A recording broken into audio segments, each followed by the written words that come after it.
Mga kamanok, kasabong, punta po tayo sa ranging area natin ha. May pinalinisan akong portion dito na gagawin naming ranging area ng mga sisiw. Bali ito lahat, lilinisan din to. Pagdating ng panahon, lilinisan din to na ano. Lahat ng portion dito. Yung pinaka ano lang na matira dito, yung mga damo na lang na pang ano.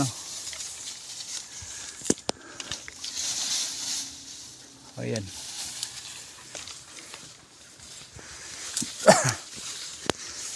Bali dito meron talaga tayong gagawa talaga tayo ng ano dito. Kukuha talaga tayo ng tao ng tagarik. Ano nito mga ano, damo.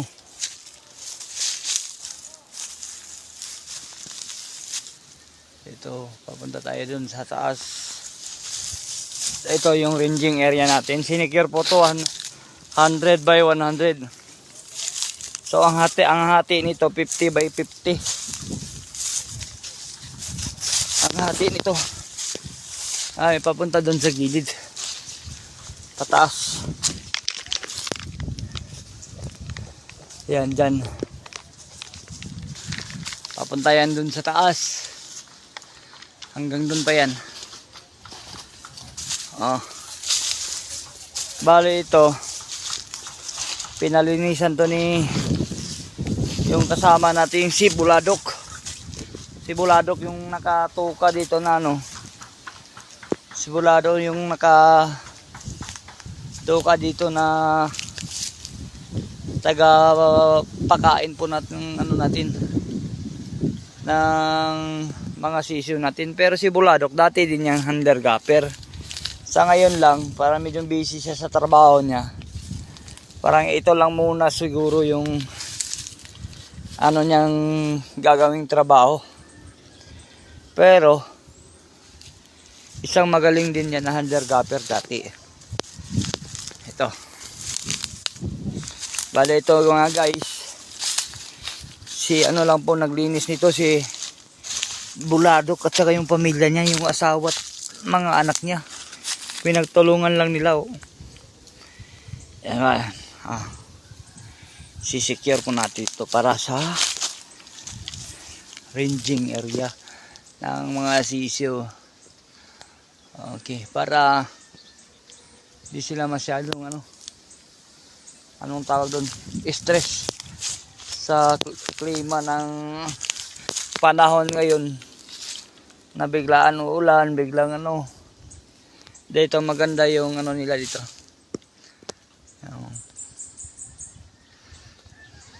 Okay, di naman masyadong mainit, di naman siya masyadong malaki kasi mapuno nga.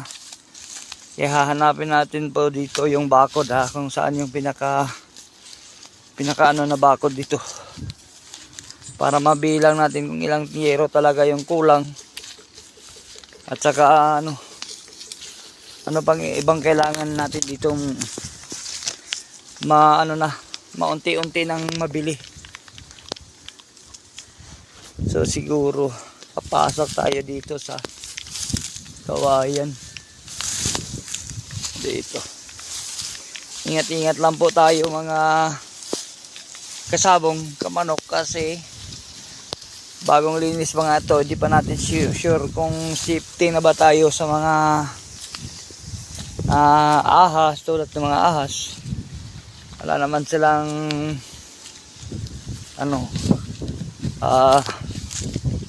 kakayanan na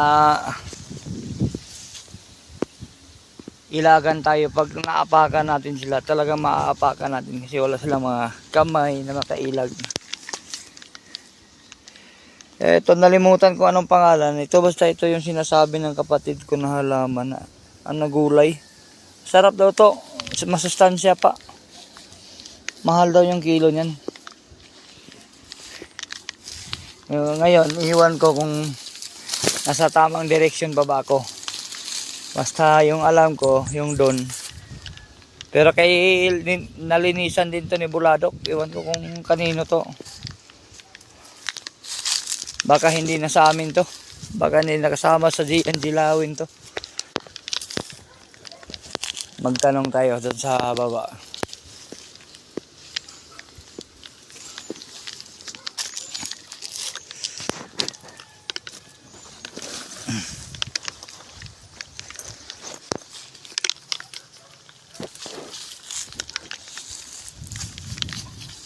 May mga manok pa din dito. Ewan ko kanino kaya tong anong tawag dito kanila. Basta sa amin sa Bisaya, limoncito. Sa kanila iwan ko ano kaya ang tawag nito.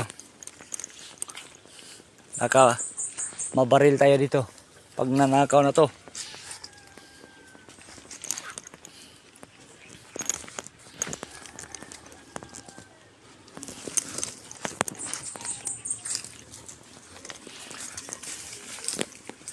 Hanap muna tayo kung kanino tayo magpaalam kung bibenta ba nila to o maghingi tayo.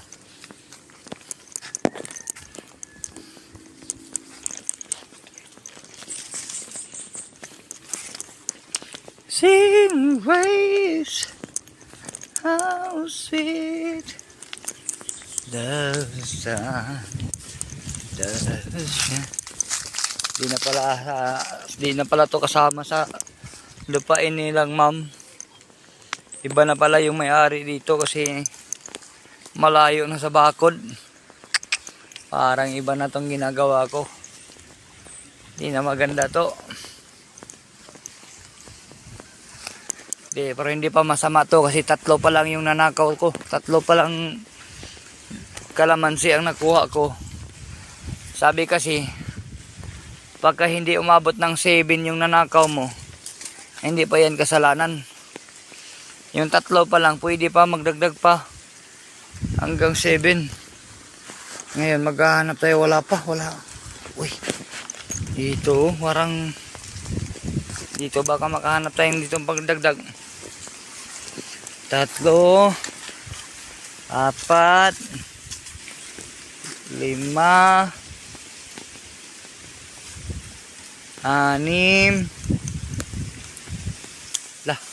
6 na, warning na tayo dito. Warning na hanggang 7 lang, nakaw na yan. Sige, sibat na tayo, sibat na. Sibat na. Lipat na, lipat. 6 pa lang, so ibig sabihin hindi pa kasalanan yan. Kasi ang nakaw hanggang 7 yan. Wala talagang matitira dito pag sa gilid na. Kasama daanan na kasi mayroon ng marami nang nangunguha dito pag malapit sa daan. Baba na tayo, labas. Okay, successful yung pagnanakaw ng limonsito. Bye bye.